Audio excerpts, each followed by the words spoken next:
the power distribution companies in union territories shall be privatized. And that is likely to be also, it will be in line with the tariff policy which is soon to be announced. The tariff policy reform will of course talk about consumer rights. The inefficiencies of DISCOMs will not become a burden on consumers. DISCOMs will ensure adequate power.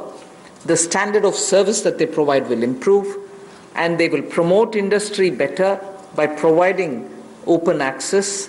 Sustainability is an issue with power sector.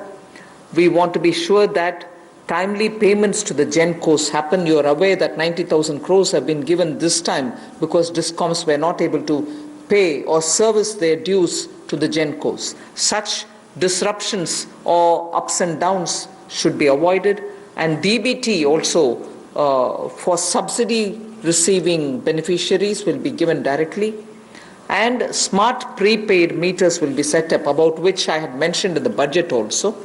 So tariff policy coming into place will also see one more major step, in that in the union territories we shall make sure that the DISCOMs are privatized.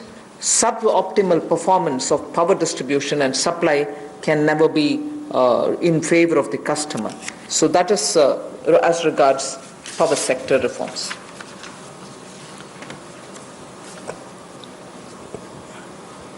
विद्युत के क्षेत्र में कुछ बदलाव किए जाएंगे। विद्युत के क्षेत्र में कुछ बदलाव किए जाएंगे, जहां पर सबसे पहले तो उपभोक्ताओं को उनके अधिकार, पर्याप्त बिजली मिलेगी और अप्रभावी बिजली कंपनियों का जो नुकसान है वो हमारे उपभोक्ताओं को नहीं झेलना पड़ेगा। डिस्कॉम्स को पर्याप्त बिजली उपभोक्ता को उपलब्ध करवानी पड़ेगी। लोड शेडिंग करने वाले को पेनलाइज किया जाएगा। दूसरा, इंडस्ट्री को बल मिलेगा, उद्योग को बढ़ावा मिलेगा। इससे क्रॉस सब्सिडी में कमी आएगी, विद्युत उत्पादन को बढ़ावा मिलेगा और जो विद्युत उत्पादन करने वाली कंपनियां हैं उनमें भी प्रतिस्पर्धा बढ़ेगी और इनको चयनित भी उसी आधार पर किया। इसमें कोई रेगुलेटरी एसेट्स नहीं होंगे और टाइमली पेमेंट जो है, समय पर जो पेमेंट है, जो पावर यानी कि बिजली का उत्पादन करने वाली कंपनियां उनको होंगी। डीबीटी का लाभ हमने बहुत सारी योजनाओं में देखा है कि किस तरह से माननीय मोदी जी की सरकार ने बहुत सारी योजनाओं को डायरेक्ट बेनिफिशियरी ट्रांसफर के रूप से सीधा उपभोक्ता के खाते में पहुंचाने का काम किया, जिसमें उपभोक्ताओं को बहुत लाभ मिला। तो यहाँ पर भी सब्सिडी डीबीटी के माध्यम से और स्मार्ट प्रीपेड मीटर्स लगाने का काम किया जाएगा ताकि किसी के साथ कोई धोखाधड़ी ना हो सके और उसका भी लाभ मिलेगा। इसके साथ साथ जो वितरण है बिजली का, वो यूनियन टेरिटरीज में उसको प्राइवेटाइजेशन करने के लिए, निजीकरण करने के लिए कदम उठाए जा रहे हैं। इस पे जो सब ऑप्टिमल परफॉर्मेंस इनकी पावर डिस्ट्रीब्यूशन कंपनीज की आ रही है और जो सप्लाई में भी कमी रहती है उसमें भी सुधार होगा और इसमें जो पावर डिपार्टमेंट और यूटिलिटीज़ हैं, यूटीज़ में इनका निजीकरण किया जाएगा। इससे बेहतर सर्विसेज को बल मिलेगा, जैसा मैंने अभी आपको कहा। और यही नहीं, हमारी पावर डिस्ट्रीब्यूशन में भी एफिशिएंसी और आएगी और एक मॉडल के रूप में हम इसको देश भर के लिए खड़ा करके देंगे। सबसे पहले इनको यूनियन टेरिटरीज में खड़ा किया जाएगा और मुझे पूर्ण विश्वास है बाकी राज्य इन मॉडल्स को देखकर अपने अपने राज्यों में सुधार करने के लिए भी भविष्य में आकर्षित होंगे। The next is on social infra projects. For creation of social infrastructure projects, which are like hospitals, because India needs a ramp up on social infrastructure, government has made a provision for 8,100 crores, that will be the total outlay, which will be going in the form of viability gap funding. So, in general, for most projects which are supported by government or states or the statutory bodies, 20% is what is given as viability, which are supported by government or states or the statutory bodies. 20% is what is given as viability gap funding. But in this case of social infrastructure, government has decided to give 30% viability gap funding. So the quantum is increased from 20 to 30%. Through this, we expect that the urgent requirement for social infrastructure all over the country is not just going to be developed by government, but also private enterprises will come in because of this viability gap funding which we want to provide, and that is an increased viability gap funding. सामाजिक बुनियादी ढांचे में निजी क्षेत्र के investment को बल देने के लिए कुछ बदलाव उसमें किए गए वायबिलिटी गैप फंडिंग में। और आपने देखा होगा कोविड-19 के समय भी कि स्कूल, अस्पताल, ऐसे हमारे जो क्षेत्र हैं जिनका बुनियादी ढांचे में और सुधार चाहिए, उसके लिए बल मिले। इसके लिए थोड़ा बदलाव किया गया है कि 30% केंद्र और 30% जो है हमारा राज्य सरकारें उसमें वायबिलिटी गैप फंडिंग के रूप में देंगी। सामाजिक बुनियादी ढांचे के इस सेक्टर के वायबिलिटी गैप फंडिंग के लिए लगभग 8100 करोड़ रुपए का आउटले किया गया है और इन प्रोजेक्ट को राज्य और केंद्र की सरकारें प्रपोज करेंगी। The last two reform steps that I want to announce relate to space and space. The next one relates to atomic energy. First, in space, you know that India has had the benefit of an extraordinary institution such as the ISRO. ISRO has brought the nation a lot of laurels. However, today, private sector is also doing a lot of work in the space arena. A lot of individuals and startups have spent a lot of time developing space-related technologies. Unfortunately, because of the Indian regulations, they are even unable to use ISRO's available facilities for even testing their products. So what we want to do now, in order to provide level playing field for private companies, satellite launches and space-based services, we will make a provision for them to benefit from the assets which are available with the ISRO and for India to benefit from it. We'll also provide predictable policy and regulatory environment for private players. We want them to be co-travelers with us, and therefore private sector is being encouraged. And also for future projects for planetary explorations and outer space travel, it will also be open for private sector. So in short, private sector is being given a good access to this space area where both government and private sector can work for a better Atmanirbhar Bharat.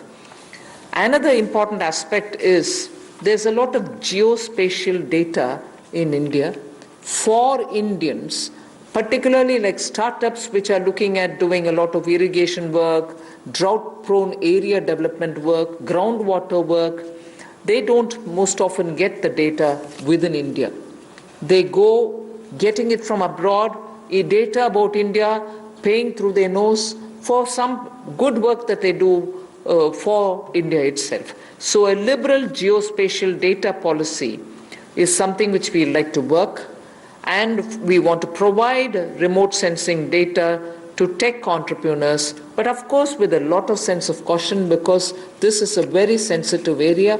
We want to also give the benefit and the advantage to the Indian startups who are also doing pioneering work. अंतरिक्ष के क्षेत्र में भारत ने बहुत अच्छा काम पिछले कुछ वर्षों में किया है। अब इस क्षेत्र में निजी क्षेत्र भी किस तरह से सहभागी हो, बहुत अच्छा काम पिछले कुछ वर्षों में किया है।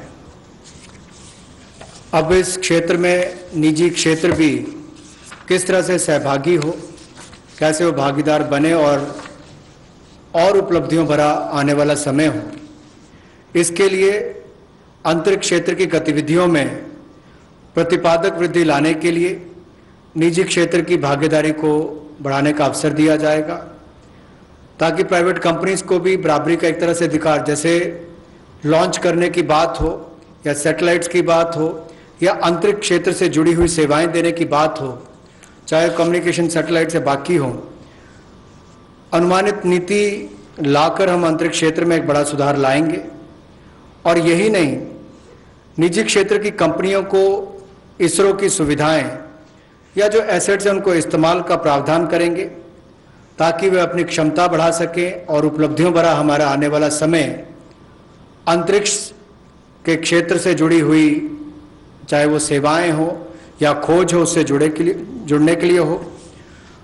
भविष्य में चाहे वो ग्रहों की खोज की बात हो या बाहरी अंतरिक्ष यात्रा जैसे प्रोजेक्ट्स हो, इनमें भी निजी क्षेत्र आगे बढ़कर आए, ऐसा हमारा प्रयास रहेगा। उदार जियोपॉलिटिकल डाटा पॉलिसी हम लेकर आएंगे रिमोट सेंसिंग डेटा के लिए, ताकि टेक्नोलॉजी एंटरप्रेन्योर्स, विशेष तौर पर स्टार्टअप्स जो इस पर काम करते हैं, उनको विदेशी कंपनियों पर निर्भर ना रहना पड़े, वो इस दिशा में बड़े कदम उठा सकें। इस दिशा में कदम उठाए जाएंगे और पॉलिसीज पर लाई जाएंगी। The last step for today under the set of reforms that we are announcing is related to atomic energy related reforms. There shall be a research reactor in PPP model which will be established only for the production of medical isotopes. Now, medical isotopes are increasingly used in cancer treatment. In fact, India has earned a lot of goodwill from very many countries which had India supply them these isotopes. So absolutely for promoting welfare of humanity through affordable treatment for cancer and other diseases, we shall be establishing a research reactor in PPP mode, and that will produce medical isotopes. The next is establishing facilities in, again, PPP mode. Atomic energy is completely with the government, but here are the ways in which we are bringing in the PPP mode, establishing facilities in PPP mode to use irradiation technology, the radiation technology, for food preservation. Radiation technology, as you know, at one point in time the government also was discussing it, and a lot of you all were asking us questions. In crops which are like perishable crops like onions, most often when there is a good crop, because of its short shelf life, they are normally sold at a absolutely low price, or they are left to rot. Whereas when you use radiation technology, we are able to provide it the necessary qualities with which it can be stored for a longer time. Shelf life of perishable goods like onions can be improved and longevity given. This is something on which technology development cum incubation centers being established now will also set up a kind of synergy between research facilities and tech entrepreneurs who can develop such technologies which will be used for very many daily use matters such as vegetables and fruits preservation and so on. So this pertains to reforms in atomic energy, and that's my last slide. Atomic energy से related जो हमारी reforms हैं, उस पर जो cancer के क्षेत्र में भी भारत ने दुनिया भर में दवाइयां देने का काम हो, या कोविड-19 के समय भी दुनिया भर के देशों को यहाँ से फार्मा सेक्टर ने जो दवाइयाँ भेजी, उसमें और आगे हम क्या कर सकते हैं। मेडिकल आइसोटोप्स का उत्पादन करने के लिए पीपीपी मोड में रिसर्च रिएक्टर्स का स्थापना करेंगे, और इससे मानवता की सेवा को और बल मिलेगा। और भारत में जो कोविड-19 के समय हो या कैंसर की ट्रीटमेंट के लिए भी इससे पहले लगातार दुनिया भर के देशों को यहाँ से मेडिसिन देने का काम किया हो, उस दिशा में भी हम कदम आगे बढ़ा सकें। पीपीपी मोड में जहां फैसिलिटीज देने की बात है, वहीं पर पिछले कल हमने कहा था टॉप से टोटल, टोमेटो, ऑनियन, पोटैटो से टोटल यानी कि सभी सब्जियों के लिए 500 करोड़ रुपए का जो हम प्रावधान 6 महीने के लिए लेकर आए थे कि पेरिशेबल गुड्स सड़गल ना जाएं, उनको भंडारण की क्षमता हो, तो उस दिशा में भी और काम हो सके और फैसिलिटीज बना सके।